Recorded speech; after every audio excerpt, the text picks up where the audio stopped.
Good morning. My name is Brian O'Hara, B-R-I-A-N-O''H-A-R-A. I am the Minneapolis Police Chief. I am joined by Captain Gordon Shank, Gordon-Shank. He's a captain with the Minnesota State Patrol. I want to provide an initial briefing on a very tragic sequence of events that began in South Minneapolis just after 8 a.m. today.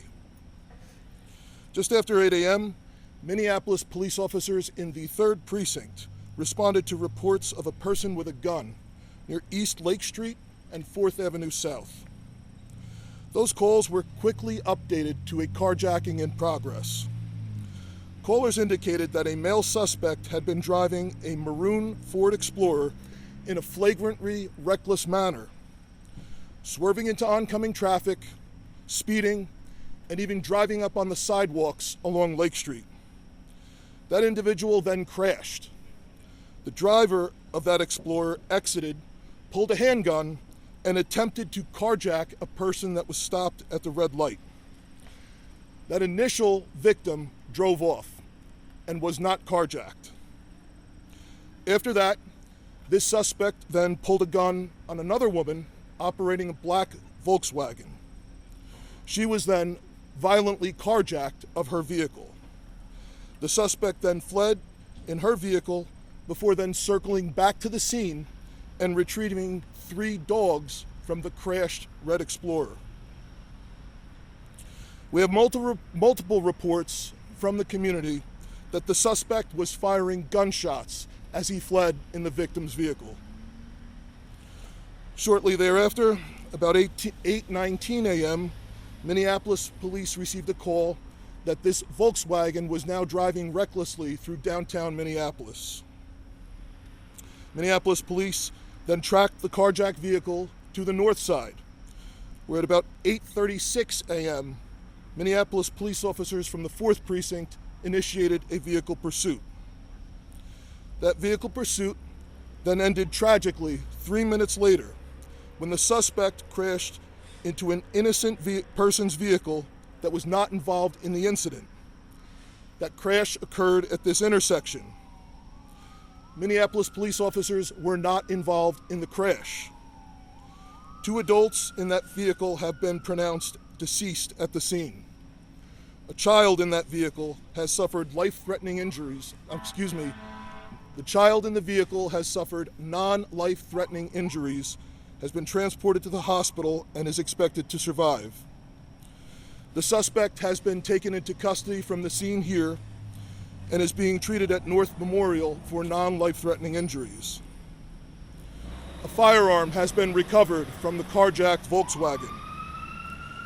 3 dogs that were in the carjacked Volkswagen were also recovered, and animal control has taken possession of them. 2 of the 3 dogs were injured, and 1 of the 3 has been euthanized. This is a very devastating incident with very heartbreaking consequences for completely innocent people.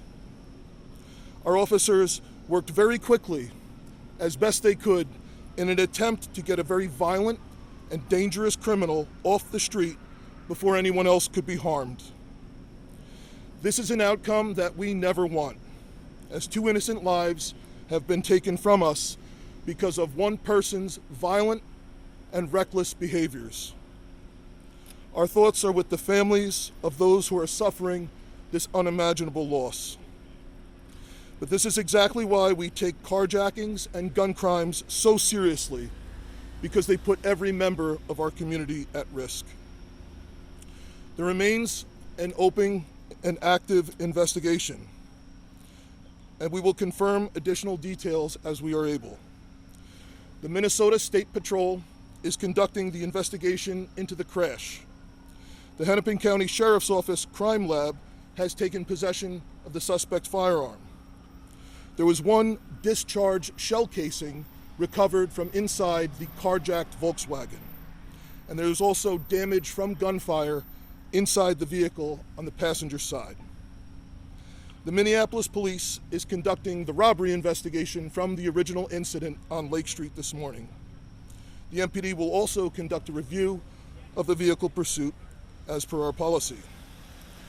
Again, that information is all preliminary as we have it. I have one image that I can share with you from the original scene on Lake Street, if you're able to see it. That's the maroon Ford Explorer shortly after it was crashed by the suspect, and the suspect with the gun attempting a carjacking. Burton, will you be emailing that to us? Yes. Yeah. We'll send that out with the release. Chief O'Hara. And with that, we'll take some questions. Chief O'Hara, can you state the relationship between the two deceased adults and the child? I cannot. The question was the relationship between the deceased adults. We have not confirmed. It's two adult females that are pronounced deceased at the scene, and one child approximately 5 or 6 years of age. Do we know approximate speed on the chase? Trooper? Good morning, Captain Shank with State Patrol. So that would be part of our investigation. Right now we're doing a crash reconstruction. We're investigating the crash itself. All that information will be provided at a later time. Right now it's an open investigation, and our thoughts and prayers right now are with the victims involved, and these fatal crashes are challenging for everybody. We want to make sure we get it right. So we'll get that information once we have our crash reconstruction troopers do further investigation. Chief, can you talk about just what pursuit policies are within MPD? I know that you're reviewing if this was followed or not, but can you just talk about briefly what that looks like for MPD? Yep. The question was about the Minneapolis police pursuit policy. We've been criticized recently because of all the smash and grabs and stolen cars that have affected literally hundreds of residents for having a pursuit policy that does not allow pursuits in those cases. This result is the reason why we have such stringent policies. We have to balance the need to apprehend, in this case, a dangerous and violent gunman with the risk that these pursuits pose to the public. So we limit our pursuits only to those cases where we believe an immediate apprehension is necessary to protect the community from a violent criminal, and we don't necessarily know who that person is and not necessarily able to wait to make an apprehension at a later time. So that's why the Minneapolis police policy for vehicle pursuits is so stringent. So this obviously rose to the level Yes. of... Very clearly, yes. How far back was the squad from the car when it crashed? I don't have specific information as to that at this time. But it was pursuing the vehicle when it crashed. Yes. into the other car. Do you know this? There was a marked, fully marked Minneapolis police squad car that was in pursuit. And was it just one in pursuit? I don't have full information on that at this time. That'll be reviewed. Yep. Was this suspect known to you prior to today? I don't have the identity of the suspect at this time. What was the original incident? You said a robbery. Was that the Yes. carjacking, or is it a separate robbery?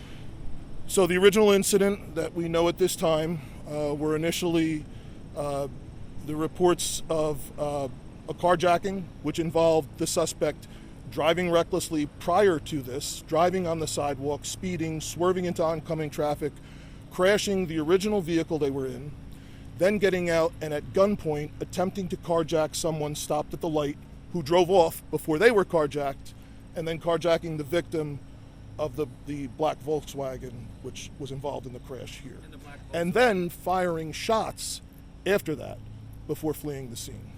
And were the dogs in that black Volkswagen? That was So the question was the dogs in the black Volkswagen. They were originally in the maroon Explorer with the suspect.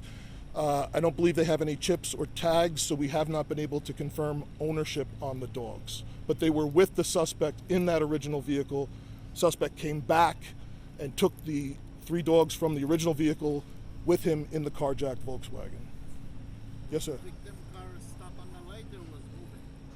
I can't hear. I'm sorry. Is the victim car was stopped on the light or was it moving?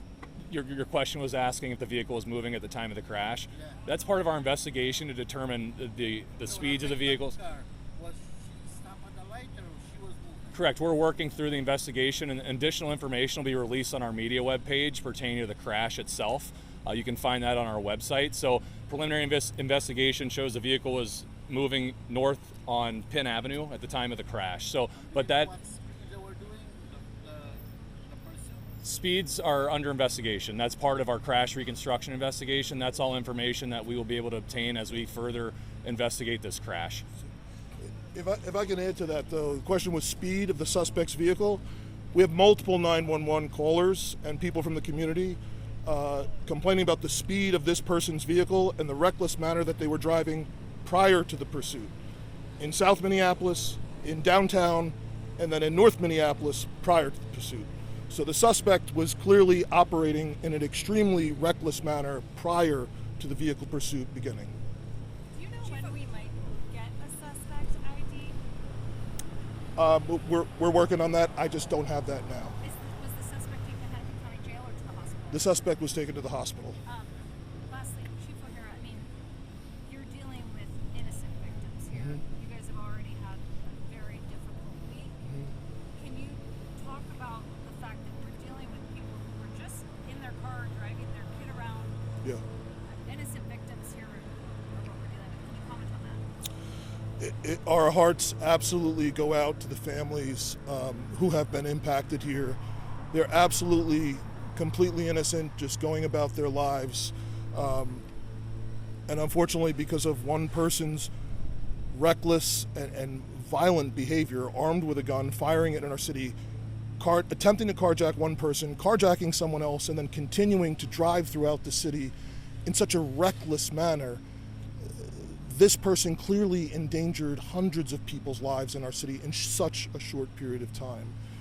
And there are not words to describe, the tragedy, the permanence of this tragedy here.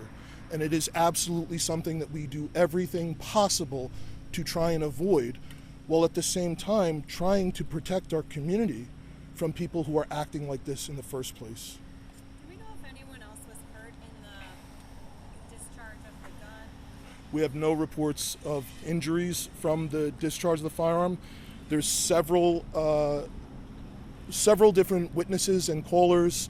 It's unclear if he was firing at a specific person or firing that's unclear because we have some conflicting eyewitness reports. Do we know anything about the gun? What type of gun it was? Legal? I don't have that. It's been recovered by the Sheriff's Office crime lab process this year. Well,